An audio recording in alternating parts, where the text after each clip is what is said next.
Hey guys, this is Sonali, the Melodramatic Bookworm. Welcome back to my channel.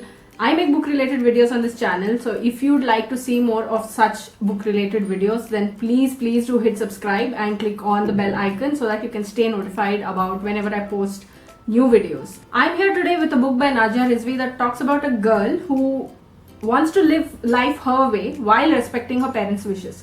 The book in question is called Mehrun and it's been published by Half Baked Beans. Mehrun Khan, who is the protagonist of this book, is unlike any other teenager, like most protagonists are in most books. She joins an engineering college and she talks about her life there with her friends, among whom is a guy called Arush. And this guy is one who appeals to her emotionally. But since she is a girl who follows logic more than she follows her heart, she refuses to accept or even see what is between them. In the beginning, she even dissuades her friends from entering relationships. It comes up to the point where we as readers get annoyed with the amount of interference she's making in her friends' lives. As time passes and she knows more about her own feelings for Arush, she struggles to hold on to her past reasons, the reasons that actually kept her away from him, because it feels to her like if she is not true to her own reasons, then she's not being true to herself. But eventually the time comes when she has to move to a different country, and during this move she tries to understand her own self, she tries to understand her own life choices, which is proving rather difficult, and now she has to think of what she should do. What will Mehrun do? Will she finally see what she wants to do, where she wants to go? Will she accept Arush into her life the way that she and Arush have always wanted, or will she just push him away? And whatever choice she makes, will she come up to regret them? This forms the rest of the story. I found Mehrun to be a fun, quick read, especially because of how relatable the characters are. In that bunch of characters, at least I felt like there's at least one person in that bunch who you would have known as a college student. I know I did. I mean, it's not based on the names, it's based on their character, their personality, and the way they talk and the way they behave.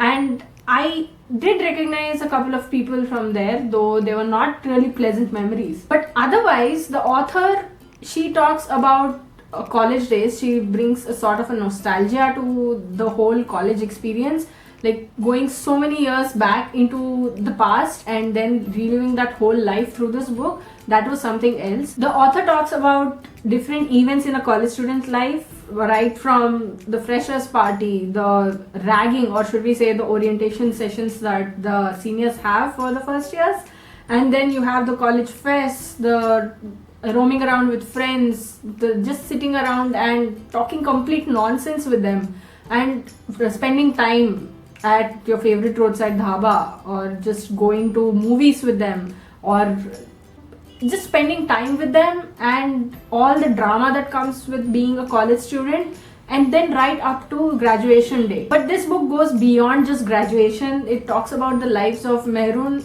and her friends beyond that, to the point where she's working. She's close to 30 and she's working. But it was fun to be transported back to those times, and it brought about sort of nostalgia and a longing for me that I want to go back to those times and relive it. I know reliving is sort of a good idea and a bad idea at the same time. I might do things better, I might do things worse, but the idea of rewriting history is sort of appealing. The biggest thing that I liked about this book is that Mehrun is a strong woman. I mean, she isn't afraid to stick to her guns. She is not afraid to just stand by what she thinks, by her principles. And if she makes mistakes, she is not afraid to admit them, and she knows that admitting them will only make it better for her in the future.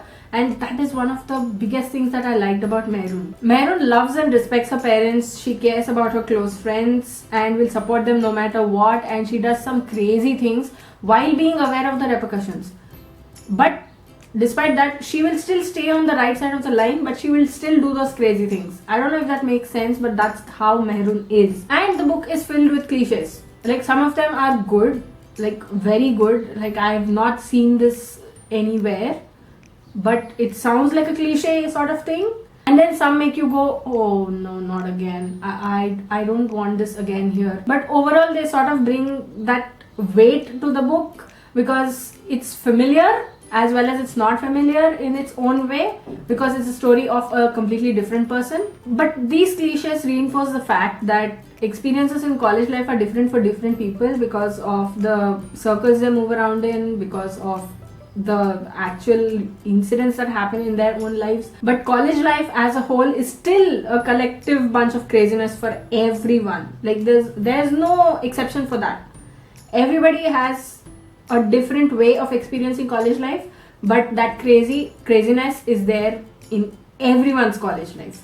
I know I sound like a broken record talking about college life, but that's what this book is. At least that's what the majority of this book is. But despite these good things, I did have a few problems with this book. The first one, and the most important, is that the language needs a little bit of a polishing. I'm not saying it's bad. There are flashes of good writing, but on the whole, I still felt that it was a little raw and a little bit of a work could have been done before actually bringing it out as a finished product. Combined with this, there are the dialogues that are bunched together in complete paragraphs. You don't know who's saying what, there's no proper punctuation, and it becomes a little mentally draining for you to actually separate the sentences by yourself because there's no proper clarity in there. There's no proper demarcation of paragraphs and dialogues that will make for good reading. I mean, it's not a bad read. I keep saying that it's not a bad read, but if it could have been structured better, it would have been a very good book instead of just being a light fun read. My problem with Mehrun, the character, comes in the different instances when she goes, I'm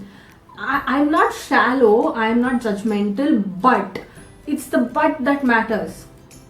I mean, she's trying to justify herself so many times that it feels like you are saying that you're not judgmental, but you're coming across as exactly that. And when she says she's not controversial, you are damn sure that she's going to say something controversial. And this does not mean that Mehrun does not show a controversial ideology, because that's exactly what she's showing in this entire book. And what this entire book shows in the end, I mean, there are quite a few instances, but maybe you can ignore them.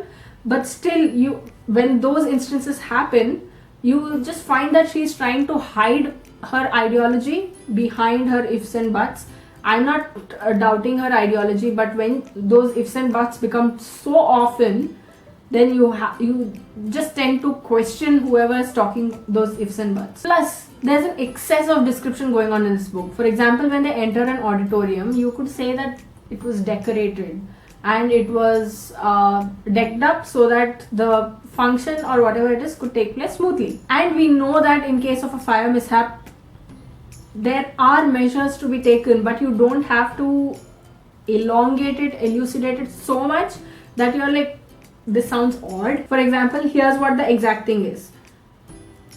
Few buckets of water were placed in a corner in case of a fire mishap. Like, this is completely unnecessary in my opinion. Or there are lengthy, flowery descriptions about tourist destinations, and they're not required at all. It sounds like a travel guide in some places. You're trying to sell that public place to me, that public destination to me, which I really don't need. I want to know about Mehrun's life, what's going on in her life. I don't need 2 to 3 pages about the destination that she is going. I want to know what she is thinking about as she looks around at those places. And what I just said, they are just examples. There are more like this. Like I mentioned, the writing is too flowery, but it also does get preachy in a lot of places, which I am not a big fan of. And in this context, I mention this not because I don't like it or anything. I just say that because it does not make a difference to the plot at all. At least a good difference to the plot. It could be done away with and everything would keep going in the same manner. But the positives that I mentioned earlier just about trump the negatives, and they make you feel nostalgic about college life. And for so many people, for most people I would say, the college life is the best life, and feeling that nostalgia is the sort of thing that you look for in a book about college and relationships and handling relationships beyond college and growing up to be an adult. And since adulting is so hard, reading a book that keeps you on the edge of your seat and makes you want to root for triumph over evil is what I think is a good book. I mean, I won't say it's amazing, but it's a good book. It's a light, fun, quick read and will give you nostalgia, as well as it will make you feel good about yourself. I'm not giving away the ending. This is not a spoiler in any way, but across the book, that's what it will make you feel. I gave Mehrun by Najia Rizvi 3 out of 5 stars. So what did you think of my review for this book? Did you like it? Did you not like it? Will you go ahead and pick this book after watching my review? Let me know in the comments below. I'd love to hear from you. If you'd like to buy this book after watching my review, then please use my Amazon affiliate link in the description box below. The price remains the same for you, but I get a small commission off of every purchase that you make, so it will be of a huge help for me. If you like this video, please like it and share it to spread the word. And if you like my content and would like to see more from me, don't forget to hit subscribe and click on the bell icon beside the subscribe button to get notified as and when I post new videos. Thanks for watching. I'll see you in the next video. Until next time, keep reading, keep watching, and add melodrama to your life.